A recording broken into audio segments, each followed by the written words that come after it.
My name is Baha, and the talk that I prepared for you today is a little bit more detailed than previous talks. Like in previous times, I would just speak about Palestine in general and how Israeli control of Palestine as land and Palestinians as people is manifested in our lives. Like, as you probably know a little bit from history, I used this map just to show how far Palestine is from here. Like, Malaysia is somewhere here, Palestine is the tiny small place in the farthest west of Asia. It's actually a small place, 27,009 square kilometers. It's smaller than Pahang. You know Pahang, you know? Pahang is like 36,000 square kilometers. Palestine is 27,009 square kilometers. Of course, the Israeli government did not take over Palestine all at once. The beginnings of taking over Palestine was carried out by the British, actually. The British in 1917, the Minister of Foreign Affairs there decided to facilitate the establishment of a Jewish-only space on the land of Palestine. They called the Balfour Declaration, named after British Minister of Foreign Affairs called Arthur Balfour.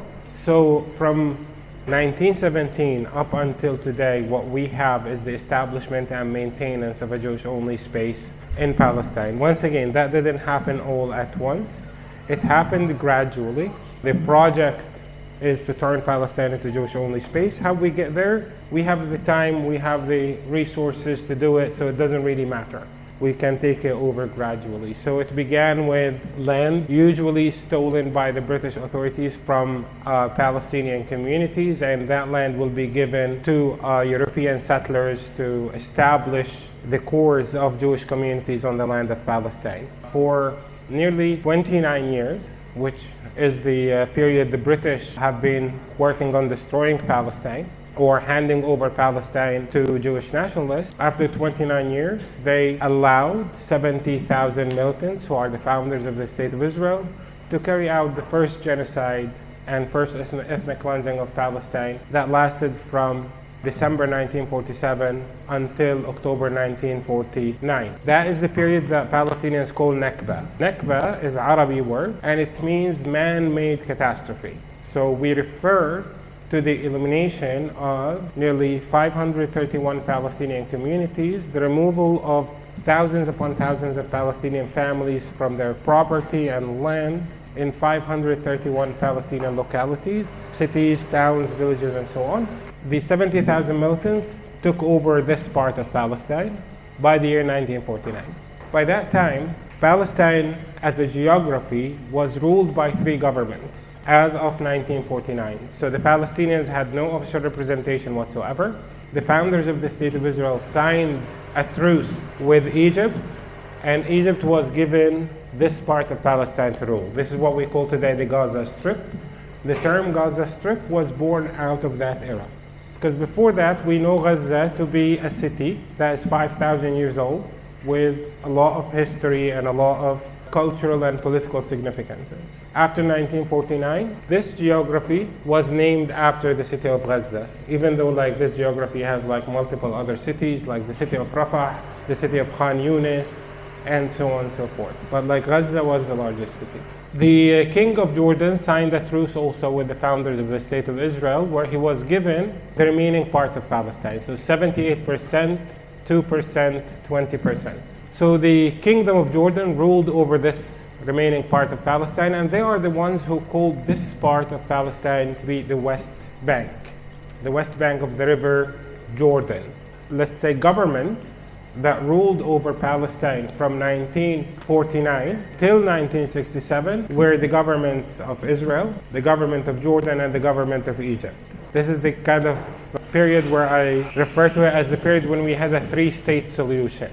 So a lot of people talk about two-state solution. Back then we had a three-state solution, which means three states were in control of the land of Palestine and the fate of Palestinians. To put things in perspective, between 1949 and 1967, there were ceasefire agreements between the Israeli government and Jordanians, Syrians, Lebanese, and Egyptians. Those are the countries that surround Palestine. The truce means that nobody is allowed to cross from territories controlled by Jordan, Syria, Lebanon, and Egypt to cross towards what became known as the State of Israel. Who are those people who are not allowed to cross? The Palestinians who are originally from here. Any Palestinian who's from, let's say, this part of Palestine, who escaped the atrocities that were committed by the founders of the State of Israel, was not allowed to go back. Who denies you passage back to your hometown? One, the authority in control of you. So in the case of the West Bank and Gaza, it was Egypt and Jordan. If you cross, you will be killed, executed, if you will be arrested or deported. Who will do that to you? The Israeli government. Because the Israeli government says that anybody that wants to come to the State of Israel has to get approval from the State of Israel, right? So Palestinian refugees who were expelled never had approval from the State of Israel to return. Keep that thought in mind. For nearly 19 years, from 1949, 18 years from 1949 until 1967, the population of the surrounding areas was let's say the troublemaking population were the homeless Palestinians, right? Palestinians who really want to go back to their family property, want to go back home. So there has been a lot of, I would say, mainly Palestinians who find themselves under Jordanian control or under Syrian or Egyptian control would be part of the militant struggle against the Israeli oppressors. So they would cross borders and so on. Also, the narratives of the surrounding Arab countries were narratives that reject the existence of a foreign entity on the land of Palestine, and that foreign entity is the Israeli government. Also during that period of time, it was not like a quiet. It's not like Israel kicked you, then be quiet, accept it and get over. No, like when somebody robs you of everything, you try your best to get it back, right? So if you try to get it back, you will be killed, you'll be punished by Jordanian government, Egyptian government, or Israeli government. In the year, we talk about that period of time to be the period of Nakba, where Palestinians were never allowed back. In 1967, June 5th, the State of Israel decided to launch an attack on its neighboring countries. Mainly Egypt, because Egypt was like vocal against the State of Israel, and Egypt, in cooperation with the Russians, managed to build starting to build like defensive capabilities. The Jordanians and the Syrians were like busy setting up the new dictatorship, which brought Hafez Assad to power. And the Jordanians were like coordinating their policies regarding Palestine with both the Americans, became more clear and more out to the public after the year 1994, when the Kingdom of Jordan signed an agreement or a peace treaty with the Israeli government.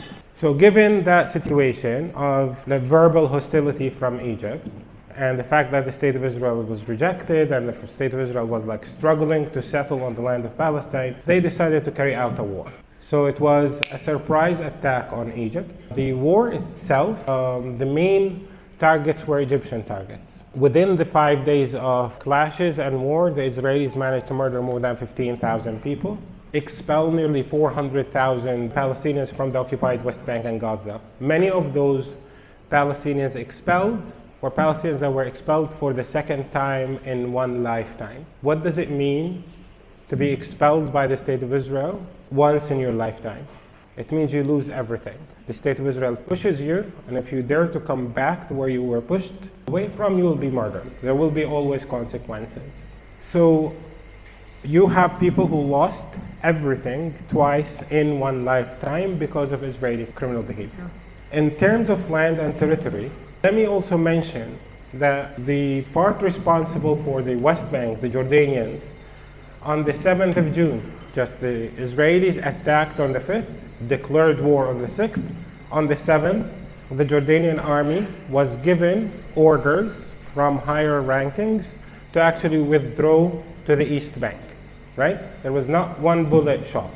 So the Jordanians were literally given orders to flee, leaving a defenseless population of Palestinians throughout the West Bank. So many Palestinians, once again, when they realized they have no protection whatsoever, ended up escaping. Who are the people who escaped within those 5-6 days?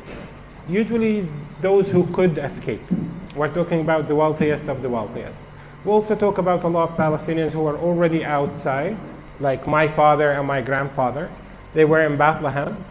And then with my dad's uncle, they were working somewhere near Jordan when all of this mess happened. We need to go back. Actually, 5 of them tried to go back. My father, my grandfather, and 3 others. 3 others were murdered on the way.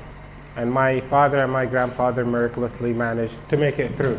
The movement that was taken by my father and my grandfather was not the popular thing. The popular thing was to escape to the other way.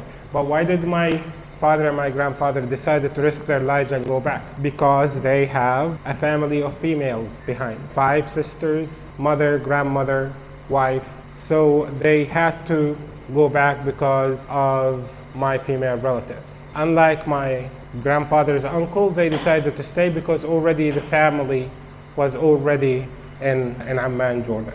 So once again, the Jordanians have left a population of defenseless Palestinians on this part. If you notice the kind of land that the State of Israel grabbed in this area, they stole the Golan Heights from Syria, the occupied West Bank from Jordan, and the Sinai Peninsula from Egypt. Around that time, what the Israelis have been perfect at is how to settle territories that were stolen from Arabs, not from locals or families or whatever, from Arabs. The focus of colonization and settlements at that time was Sinai. In the time the West Bank had only 2 settlements or 2 Jewish-only communities, Sinai had 12, mostly stationed in this area. And there was so much resources to prepare to actually colonize Sinai. That plan was erupted by a surprise war that was carried out by Egypt in 1973. So the Israelis by force had to stop their colonial activities in Sinai by force first, and then when they signed a peace treaty with the Israelis in 1979, I guess, the Israelis decided to actually declare withdrawal from Sinai. Based on the peace treaty between the Israelis and the Egyptians, Sinai was not one unit anymore. Sinai was divided into areas A, B, and C. Area A is the west part of Sinai, where the Egyptian army is allowed to have 1 technical unit and 1 army unit present within Area A. Area B in Sinai, where only police allowed. Area C, which is nearly 25% of Sinai, is an area that should have only international forces, no Egyptian army whatsoever. Israelis are allowed the freedom of access towards Area C. And the Israelis declared part of this border to be Area D, where they will only have like 3 military units within them, just like to create some kind of like balance between Egyptians and Israelis or whatever. What remained after 1949 was the Golan Heights, the occupied West Bank, and Gaza.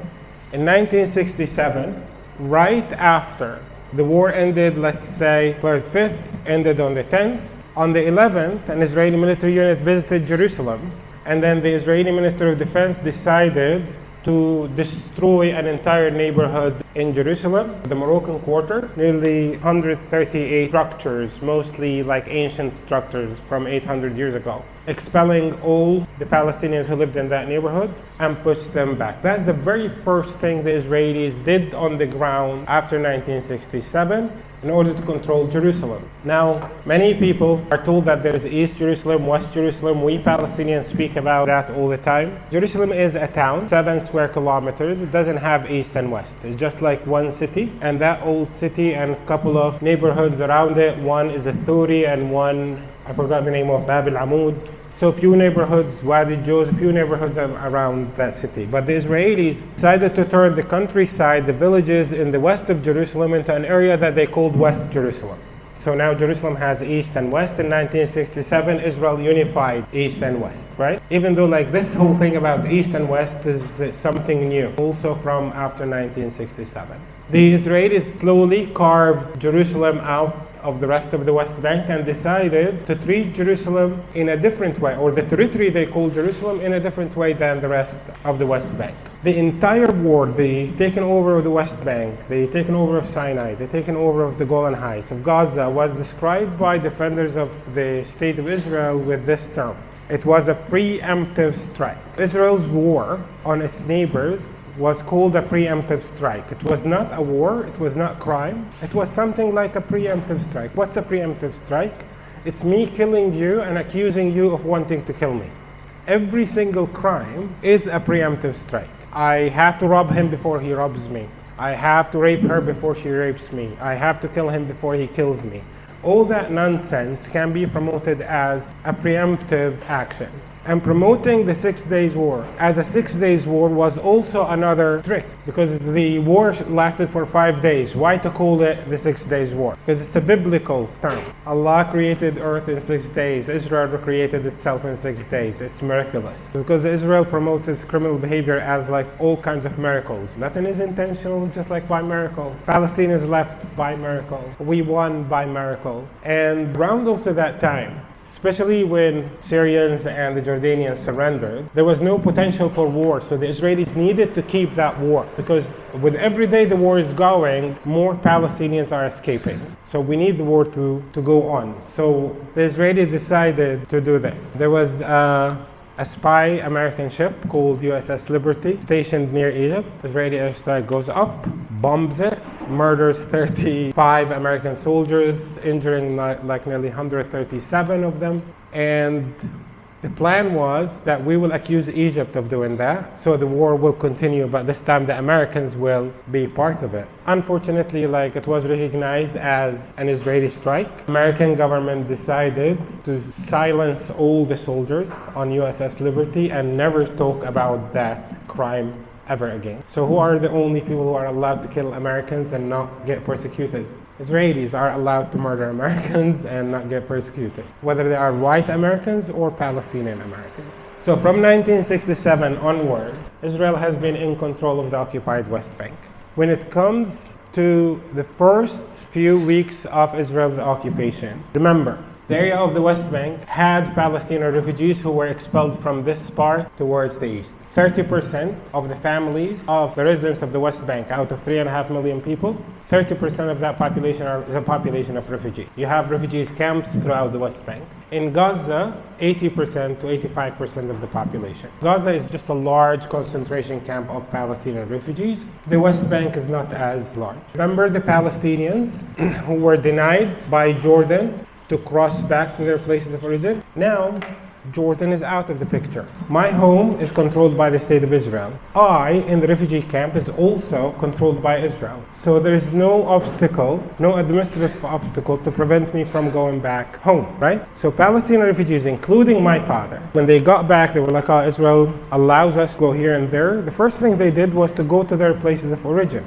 and they were not allowed to stay, because the State of Israel was like, yes, we control you in Bethlehem, we control your family property in Al-Malha, but you are not allowed to go back to that place. Just with this attitude, the State of Israel turned the majority of the Palestinian population in the West Bank and Gaza into people who would reject. But what's the motivation of that rejection? The motivation is simple. Now I am ruled by the same regime that has robbed me and my family of all our inheritance and property. So it's no longer like Jordanians preventing us. It's actually the State of Israel is preventing us, so the State of Israel has to become the target. So from the 60s onwards, also the residents of the West Bank and Gaza found themselves controlled by the State of Israel. That prevents them from going back to their family property. So how do they deal with the State of Israel? Mostly with rejection. When the State of Israel settled on the fact that they now are on occupation of the West Bank and Gaza, they realized that the population of the West Bank and Gaza, nearly 70% of them remained. They did not escape.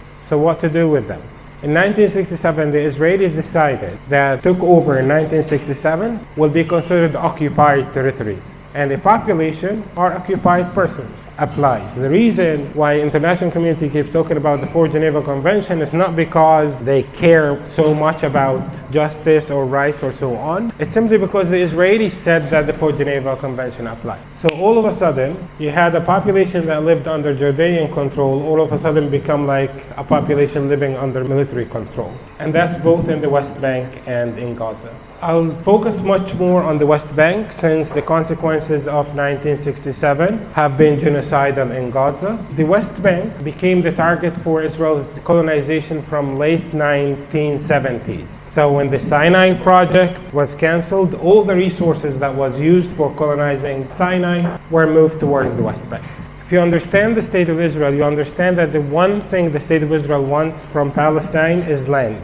It doesn't want people. They want Palestine to be a land without people. That's from their founders that kept talking about Palestine, a land without people. It's not like Palestine was a land without people ever. The oldest city in Palestine is Jericho. It has a human history that covers the past 10,000 years of human history. So it's actually stupid to say that Palestine is a land without people, meaning that there are nobody there. But it's a vision. We need to make Palestine to become a land without people. This is why the State of Israel have been continuously expelling and removing Palestinians from there. The outcomes of Israeli control over the West Bank, 59 years since Naksa, are like everywhere.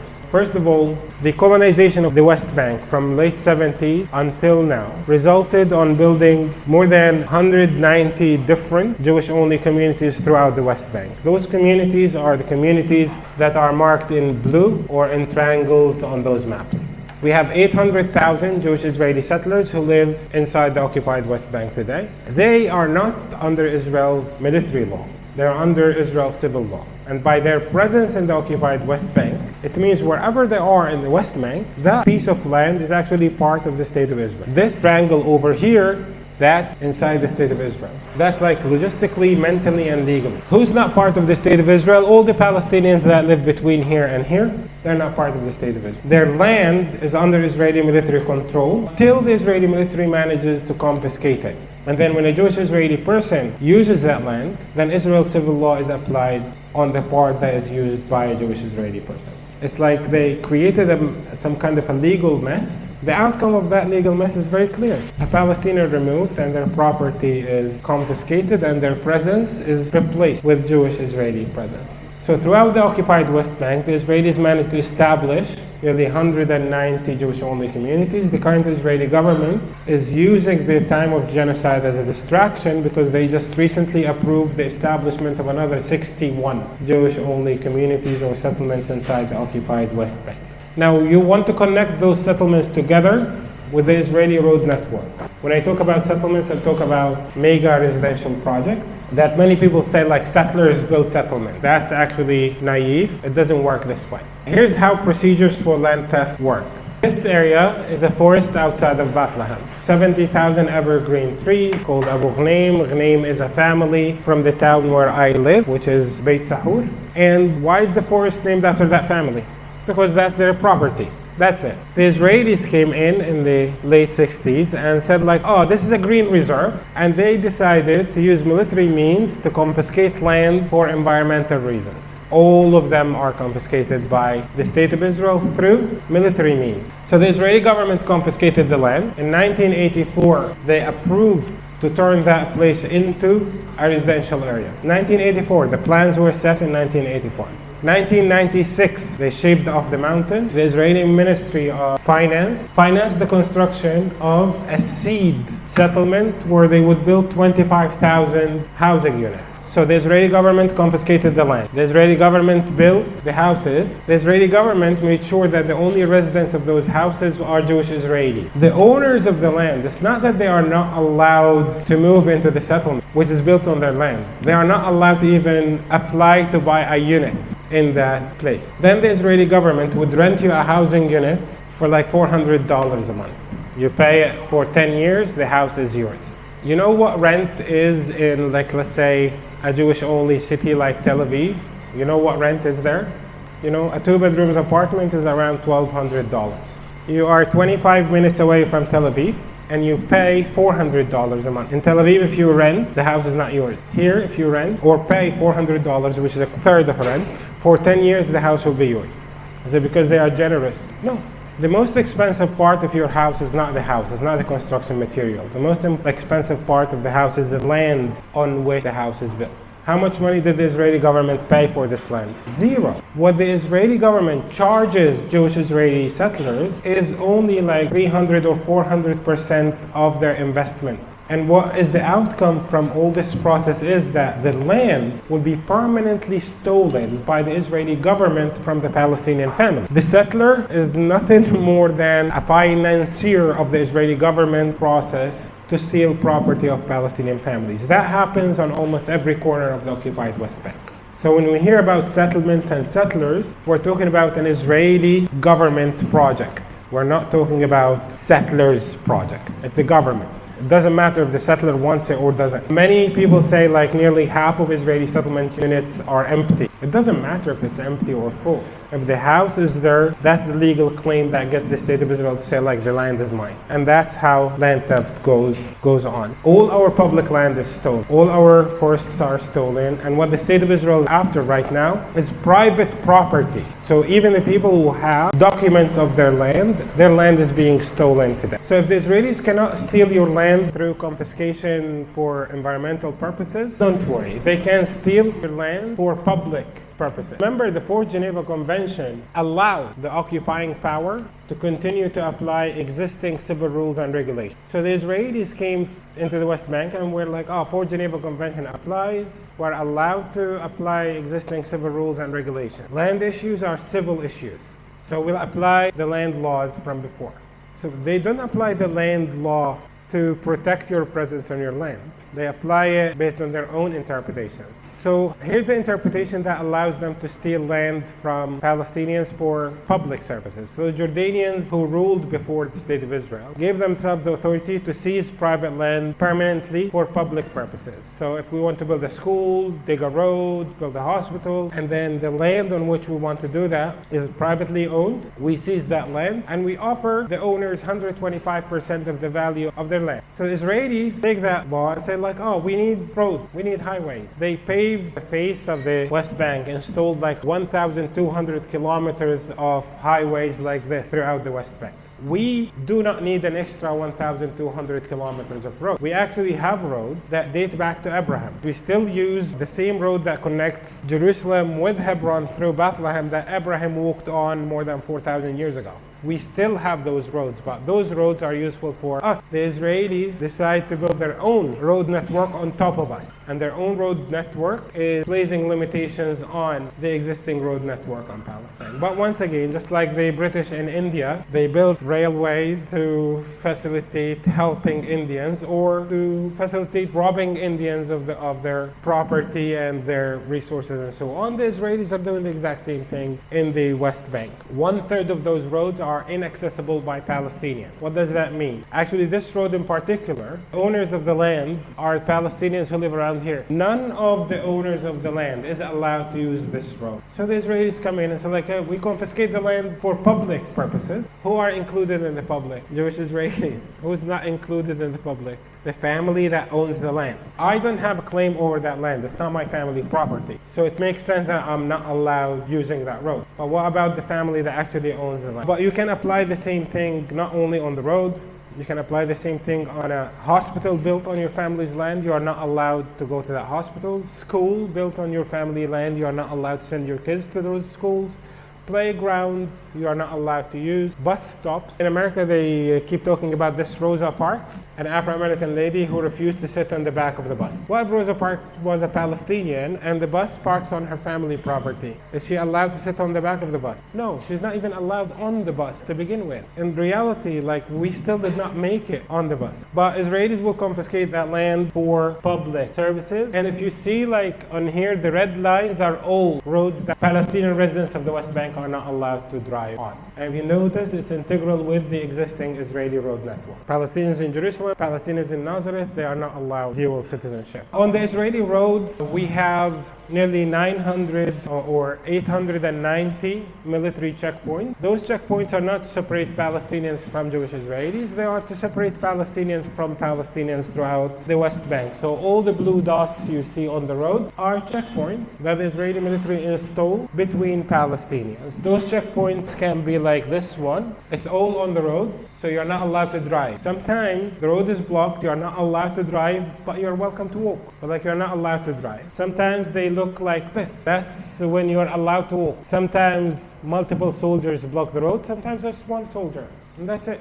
If you approach that soldier and he gets scared, he can kill you. We're actually in Palestine developed this kind of psychological dysfunction where we are scared of the fear of the soldier. And it becomes mentally like exhausting when you know that the job of the Israeli soldier is to make sure that Palestinians feel unsafe at all times. So when you are unsafe, when you are scared, you need to be aware of the possibility that you in your fear might hear an Israeli soldier and therefore get killed. That doesn't make any sense psychologically anywhere outside of Palestine. Taking over the land in 1967, go into a process of land theft that has been going on for 59 years. And the Israelis have the time and the resources for it. They enjoy it. Make sure that Palestinians within the occupied territories don't have freedom of access to one another. You just keep them under control every single day of their life. You make sure that everything on surface is controlled by the State of Israel. Everything below surface is controlled by the State of Israel. Everything above surface is controlled by the State of Israel. What does that mean? I'll give you an example. One of the things below surface is water, groundwater. That's like the main water resources. We have water aquifers throughout Palestine. It's 300 meters below surface, and you need to drill for water in order to just go about your day. The State of Israel prevents any Palestinian from digging for water for lower than 100 meters. When the Palestinians were like, oh, the Israelis are allowing us to dig for water for 100 meters, many people thought, oh, the Israelis are generous. Well, no, the Israelis knew that the water is 300 meters below surface. You're not allowed access to that water. So how do you get water? Israeli Water Authority allocate a certain percentage of water for the entire population of Palestinians in the occupied West Bank. That water is like, I think, 14% of the available water resources. I know it more by running water. Palestinians have an average access of 8 hours of running water per week. Israelis have access to water 24/7. There are certain places where that 8 hours becomes 4 hours. But doesn't the Israeli Water Authority allows water in this way? It goes down an average access of water for Palestinian individual to 65 liters per person per day. 65, 320. And that's only based on birth. So how do we deal with this? Like, it's very interesting if you look at Palestine from an eagle eye. You'll see that Palestinian rooftops are covered with water containers. Israeli rooftops have no water containers. Why? Because when the water comes through the main pipe, you need to store it somewhere in order to use it domestically later on. It's a plumbing nightmare that Israeli settlers do not know about. Actually, when they look at our rooftops, they don't see that as evidence of creative survival of water shortage. They see that as evidence of how greedy Palestinians are. They love to collect everything, including water. Head of the Israeli Water Authority said was that Palestinians have problem with water, and that problem is caused by a primitive water network that they have. Our primitive water network works every time there's water in it. So it's not a matter of how primitive or advanced our water network is. It's a matter of opening, closing the tap. But that's what I mean by control of everything below surface. What do I mean by control of the air? Mobile companies, right? For a Palestinian mobile operator to operate, they need to get approval from the Israeli army. A radio station needs approval from the Israeli army. Just using the air. In the occupied West Bank, a Jewish Israeli person is allowed to use a drone. There is an army, like a military rule that prevents Palestinians from using. Actually, a Palestinian in the West Bank with a drone, that's like 20 months of imprisonment. So that's what I mean by controlling everything above, on, and below land.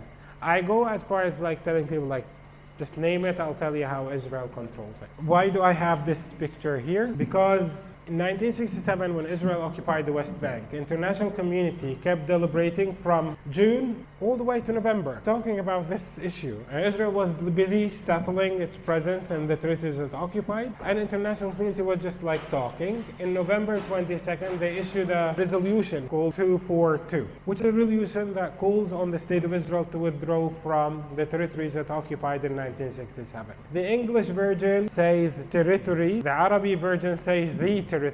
So you can interpret it the way you want. So in the Palestinian Liberation Organization position was that Israel has to implement the 242 resolution, and then we'll have a state of Palestine in the occupied West Bank. Let's get the State of Israel to accept this. In 1993, the State of Israel, through pressure from the US government, accepted to recognize the existence of Palestinians. So imagine a situation from 1948 until 1993, Palestinians didn't exist. September of 1993, some Palestinians exist. That actually caused a lot of psychological dysfunctions in Israeli minds. Like, what do you mean there's nobody called Palestinians and all of a sudden some? So one of those minds went bad and he killed the Israeli prime minister who recognized Palestinians to be Palestinians, and that's Isaac Rabin. Palestinians and Israelis got involved in a peace process in the year 1993, and that peace process was supposed to result on Israel withdrawal from the occupied West Bank and Gaza by the year 1999. And then in the year 1999, Palestinians will have their state that lives side by side with the State of Israel. Imagine, like, Palestinian leadership thought that they could give up the rights and property of thousands upon thousands of Palestinian families, who are the families that have claim to land on this part, on this side. That leadership gave up on the property of Palestinian refugees from 1948, 49, and so on. And that was still not enough for the Israelis, because the vision of the Israelis, like, is best described by a chief of staff from 1984, Rafael Eitan, I think that's his name. He said that what the Israeli government should do is literally to colonize the territories to a point where there is nothing the Arabs can do about it. Turn them into drug cockroaches scurrying around an empty bottle. So the job is to turn Palestinians, residents of the West Bank, into residents of those separate sections. The lines are the roads. So the roads create the boundaries of cages and so on. So the idea of keeping Palestinians in reservations, separate from each other, is not an idea that was established with the peace process. It's actually a vision that the peace process came to serve. Make sense? Because Israel's nightmare in the occupied West Bank and Gaza is not Israel's criminal behavior. Israel's nightmare is the very existence of the non-Jewish population over there. Israel's redeployment of its forces from within Gaza to around Gaza was primarily because of demographic reasons. So we can reduce the imbalance between Jews and Arabs in Israel by getting rid of another 2 million Arabs. Palestinians in Gaza were not given freedom. Palestinians in Gaza were thrown into a concentration camp that Israel controls from every corner. The only thing Israel did not control in Gaza was below surface. That's why Palestinians went into tunnels, because Israel doesn't control below surface. In 1994-95, Palestinians were negotiating with a left-wing government. 1996, Polish guy became the prime minister in 1996. And then for shaking hands with Palestinian leadership, he ended up losing, or his government, first government, toppled down in 1997 or 1998. We ended up with a left-wing Israeli again. His name is Ehud Barak. Ehud Barak offered the Palestinians a very generous offer, which is this: the final solution, the end of the Naksa era. That was promoted as 97% of the land. In some places it was mentioned as 90% of the land. So what are we looking at here? Now, the Israeli government was like, we have interests in the West Bank that we need them to be met. We need land to be ours in the West Bank. What is the land? The white land on this map. All of it. Everything. Roads, territories, and so on. That will be Israel. Brown will be the state of Palestine. This gray color will be Palestine, but the Palestinians have to rent it to Israel for a certain period of time, because they also need that for I don't know what kind of reason. Palestinians in the year 2000 said no to this and immediately were vilified. The left-wing Israeli prime minister from the Labour Party, he came out saying that Palestinians rejected this because they are like crocodiles. The more you give them meat, they still want more. So even as oppressed people, we are not viewed as oppressed people. We are still being viewed as subhuman. We continue to be referred to as like animals, grasshoppers, snakes, rats, like all those. Just look up Israeli official statements on Palestinian animals. You'll see all kinds of descriptions. The first Israeli criminals to use the word human in their description to Palestinians was a war criminal that served as the Israeli Minister of Defense during the beginnings of the genocide. He was saying like they are human animals. And I think he was too bad for the Israeli Prime Minister. He got to be sacked for recognizing that some of us are human animals. So Palestinians rejected this, and since then Palestinians just live within literally reservations throughout the West Bank, separated from each other with different networks of roads, settlement, land that is declared to be closed military zones. The majority of the land, 1/3 of the land of the Palestinian residents of the West Bank, is declared closed military zones, where the Israeli army uses that land for 1 day every 3 months on average. So we declare your family property to be closed military zone, not because we need it for every single day of the year. It's just to prevent you access to it for every single day of the year. So Palestinians, 3.5 million of us in the occupied West Bank, we live inside those reservations. Our president, current one, who is this man with a happy face, he lives in the town of Ramallah, which is over here. We have Palestinian Authority, we have Palestinian police, we have Palestinian government. On paper, we have a state. On land, we have this. So if our president wants to come from Ramallah to Bethlehem, he has to come on Israeli-controlled roads. There are military checkpoints on those roads. It's down to the soldier on the road to allow our president to pass or not to pass. What does it mean? It means any Israeli soldier has superior authority to the authority of the president of Palestine. Yet we have all of that kind of stuff. And this is the reality that kind of Israelis imposed on the ground. There is a lot of things to actually just unpack on the consequences of the 1967 war and Israel's control and destruction of life on the occupied West Bank, whether it's about carving out Jerusalem, murdering Palestinians, and just hammer down like any Palestinian who would even dare to reject Israeli criminal behavior. When the Palestinian Authority was just demanding Israel's withdrawal from the occupied West Bank and criticizing Israel's settlement activities, what the Palestinian Authority was accused of is diplomatic terrorism. So like anything Palestinians do is usually labeled, whether it's diplomacy, meetings, non-violence, or whatever, everything you do is considered to be a form of terrorism. Why is that? Because any action you do against Israeli military rule is considered terrorism. The Israeli military rule that is in control of us is made of 1,600 military orders. If you break any of those military orders at the age of 14, you will be arrested. You'll be thrown into investigation and so on, then thrown before a military judge, then sentenced and thrown into jail. When you express rejection to Israeli military behavior or Israeli criminal behavior in general, then it's not the Israelis that are the criminals. You are accused of committing some kind of terror attack on the Israeli. It goes to ridiculous levels. If you express rejection to Israeli criminal behavior, they will punish you. The only thing Palestinians can do is watch their life being destroyed by Israel before them, and just, if they can't help Israel, they just need to shut up. In general, what the Israelis want in Palestine is the impossible. They want to operate under definitions of the 3 crimes against humanity. They want to commit genocide, they want to commit forced population transfer, they want to commit the crime of apartheid, and they want zero Palestinian reaction. It never happened in the history of oppression where 100% of oppressed people were 100% submissive. Never happened. So what the State of Israel wants to do is to commit the 3 crimes against humanity and then expect complete submission from the subjects of Israeli criminal behavior. And I think that is kind of like impossible. Any kind of a situation of oppression like this, where 100% of the oppressed people are like completely submissive, please let me know about it.